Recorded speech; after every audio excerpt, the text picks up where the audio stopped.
Pirmininkė, komisarė, ačiū, kad esate šiandien čia ir labai ačiū už jūsų aktyvią iniciatyvą dėl stres testų taikymo branduolinėje energetikoje.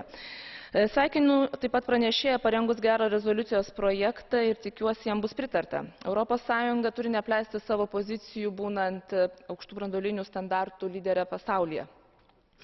Rezoliucijos tekstas atspindi nuoseklią Europos parlamento poziciją dėl atominių elektrinių trečiosiose šalyse.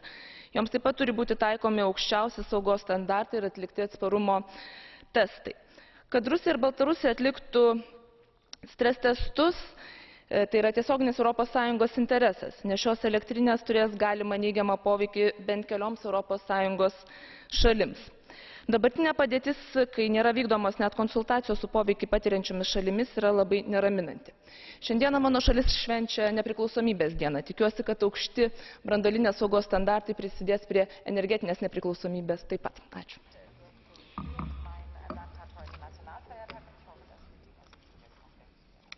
Vielen Dank, Frau Kollegin Morkunaitis-Mikulēniene. Herzlichen Glückwunsch zum Nationalfeiertag. Zum Abschluss des Catch-the-Eye-Verfahrens Herr Kollege Mészáros. Köszönöm, elnök úr! A Japánban történtek egyik legfontosabb üzenete